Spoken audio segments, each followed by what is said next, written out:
अस्सलाम वालेकुम, मेरा नाम है सायरा अफरीन और आज हम सेकंड ईयर का फर्स्ट चैप्टर होमोस्टैसिस में एक्सक्रीशन को स्टडी करेंगे। एक्सक्रीशन क्या होता है? Elimination of nitrogenous waste from the body called excretion.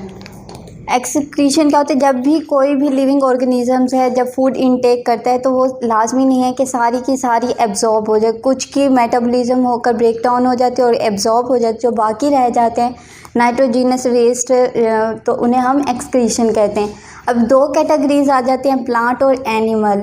अब दोनों के अंदर बहुत ही डिफरेंस है कि किस तरह से एक्सक्रीशन होती है। अगर हम प्लांट की बात करें तो उसमें एक्सक्रीशन क्या होती है? सबसे पहले फोटोसिंथेसिस। हमें पता है प्लांट्स जो होते हैं वो ऑटोट्रॉफ होते हैं, वो अपनी खुराक खुद बनाते हैं। फोटोसिंथेसिस के नतीजे में अगर हम उसका वेस्ट प्रोडक्ट की बात करें तो ऑक्सीजन आ जाती है। अगर हम रेस्पिरेशन के वेस्ट प्रोडक्ट की बात करें तो वो कार्बन डाइऑक्साइड है। वाटर जो है फोटोसिंथेसिस और रेस्पिरेशन दोनों के साथ ही वेस्ट प्रोडक्ट है, मतलब इन दोनों के अंदर वाटर भी है, वो प्रोड्यूस होता है और वो वेस्ट प्रोडक्ट होगा। और ये जो एक्सेस ऑफ वाटर है इसको हम किस तरह से एक्सक्रीट कर सकते हैं प्लांट के अंदर से? ट्रांसपायरेशन के ज़रिए से जो ये एक्स्ट्रा पानी है वो डिस्चार्ज हो जाता है। इसी तरह से प्लांट के अंदर एक और अडेप्टेशन है कि प्लांट्स के पास लार्ज वैक्यूल्स होते हैं और ये लार्ज वैक्यूल्स का क्या काम होता है? ये तो एक यूज़फुल जो कंपाउंड्स होते हैं उनको स्टोर कर देते हैं, उसके साथ साथ ही ये जो वेस्ट सब्सटेंस होता है उन्हें भी स्टोर करते जाते हैं। और किस फॉर्म में स्टोर कर देते हैं? क्रिस्टल फॉर्मेशन में स्टोर कर देते हैं। इसके बाद अगर हम ऑर्गन्स की बात करें, प्लांट्स के अंदर कौन से ऐसे ऑर्गन्स हैं जो एक्सक्रीशन में हेल्प करते हैं, तो उसकी सबसे बड़ी मिसाल लीव्स आ जाते हैं, पत्ते आ जाते हैं। पत्ते क्या काम करते हैं? जितना भी इन प्लांट का वेस्ट प्रोडक्ट होता है वो लीव्स के अंदर जमा होता जाता है और जमा होने की वजह से क्या होता है कि उनका रंग येलो हो जाता है, क्योंकि वहाँ से जो क्लोरोफिल का सिस्टम है वो सारा ख़त्म हो जाता है और मेटल्स जो एक्स्ट्रा वेस्ट मेटल्स होते हैं और बाकी टॉक्सिक मटेरियल होता है वो पत्तों को येलो कर देता है और वो शट डाउन हो जाते हैं और इस अमल को हम एक्सक्रीटोफोर का नाम देंगे। इसके बाद कुछ जो पुराने हमारे पास दरख्त होते हैं उनका क्या काम होता है? वो अपनी ब्रांचेस के अंदर या ओल्ड जाइलम के अंदर जो केमिकल्स होते हैं या जितने भी नाइट्रोजीनस वेस्ट प्रोडक्ट होते हैं उन्हें स्टोर कर देते हैं और वहाँ पर क्योंकि उन्हें जाइलम जो होते हैं वहाँ से वाटर की एक्सेस होती है, लेकिन वो पुराने होने की वजह से वहाँ पे वाटर की एक्सेस नहीं होती, तो वो उसे किस यूज़ में कर देते हैं? जो हमारे पास एक्स्ट्रा वेस्ट मटेरियल या प्रोडक्ट होता है वहाँ पे जमा होता जाता है और वो जो दरमियान में एक ब्लैक सी लेयर बना देते हैं। अगर हम दरख्तों को काटें भी सही तो वो दरमियान में से कुछ ब्लैक ब्लैक हमें नज़र आता है, तो वो इबोनी होता है, यानी कि वहाँ पर जो एक्स्ट्रा नाइट्रोजीनस वेस्ट और केमिकल्स होते हैं वो मौजूद होते हैं। इसके बाद अगर हम एनिमल्स की बात करें कि एनिमल्स के अंदर किस तरह से एक्सक्रीशन का अमल होता है, तो एनिमल्स जो होते हैं वो फूड लेते हैं तो वो ज़्यादातर कार्बोहाइड्रेट्स लेते हैं और प्रोटीन लेते हैं। अगर वो कार्बोहाइड्रेट्स लेते हैं तो उसकी जब मेटाबॉलिज्म होती है तो उसके जो मेटाबॉलिज्म के नतीजे में जो प्रोडक्ट्स निकलते हैं वो कार्बन डाइऑक्साइड और वाटर होता है। और अगर वो प्रोटीन इनटेक करते हैं एनिमल्स तो उसके जो मेटाबॉलिज्म होते हैं तो उसके नतीजे में नाइट्रोजीनस वेस्ट जो है वो प्रोडक्ट बनता है।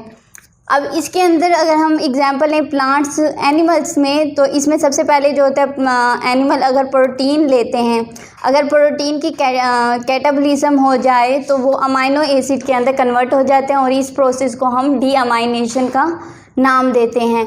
इसी तरह से अगर न्यूक्लिक एसिड की ब्रेक डाउन हो जाए तो ये प्रोडक्ट में क्या बना देते हैं? Nitrogenous basis. लेकिन इन दोनों के नतीजे में क्या बन जाते हैं? Amino group.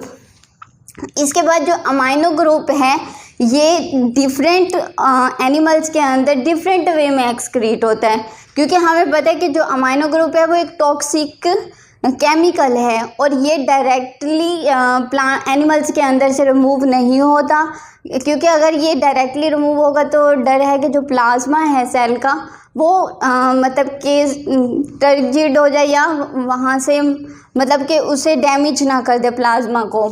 इसलिए मुख्तलिफ वे के अंदर अगर हम एक्वाटिक आबी एनिमल जानवरों की बात करें जैसे फिशेज़ हैं वो अमोनिया की सूरत में नाइट्रोजीनस बेसिस या अमाइनो ग्रुप को रिलीज़ करते हैं। इसके बाद अगर हम मैमल्स या एम्फीबियन, शार्क या बोनी फिशेस की बात करें तो वो यूरिया की फॉर्म में जो अमाइनो ग्रुप्स हैं उन्हें एक्सक्रीट करते हैं। जो बर्ड्स, इंसेक्ट्स और लैंड सॉइल हैं वो अपने जो अमाइनो ग्रुप है उसे किस तरह से एक्सक्रीट करते हैं, यूरिक एसिड की फॉर्म में। इसी तरह से अगर नाइट्रोजीनस जो बेसिस या अमाइनो एसिड ग्रुप हैं अगर वो बॉडी के अंदर अकोमुलेट मुसलसल होते रहें तो उसकी वजह से डिफरेंट डिजीज़ हो जाती हैं, जैसा कि कोमा है, कन्वुलियन है और इवन के डेथ भी हो जाती है। इसके बाद अगर हम नाइट्रोजन की बात करें, नाइट्रोजन जो है कुछ एनिमल्स ऐसे हैं जो लार्ज अमाउंट में एक्सक्रीट करते हैं अमाइनो एसिड्स को, जैसे कि मैराइन एनिमल्स की अगर हम बात करें तो वो ज़्यादा मतलब आइसोटोनिक नहीं हाइपरटोनिक या हाइपोटोनिक इन्वायरमेंट में रहते हैं, तो इसलिए वो ज़्यादा से ज़्यादा अमोनिया, यूरिया और यूरिक एसिड को एक्सक्रीट करेंगे। उसके बाद जो मैमल्स हो गए, जो टेरेस्ट्रियल एनिमल्स हो जाएंगे और बाकी जो बोनी फिशेस वगैरह हैं वो क्या करती हैं, वो लोअर अमाउंट में मतलब ये जो हमारे मैराइन एनिमल्स हैं उनसे थोड़ा सा कम उनकी जो कंसंट्रेशन होगी अमाइनो एसिड की वो एक्सक्रीट करेंगे और किस फॉर्म में, क्रेटिनिन, केराटिन और ट्राइमिथाइलामाइन ऑक्साइड। अगर हम इसकी एग्जांपल लें तो कैंगरू रैट जो है वो क्रेटिनिन की फॉर्म में यूरिक एसिड को एक्सक्रीट करता है।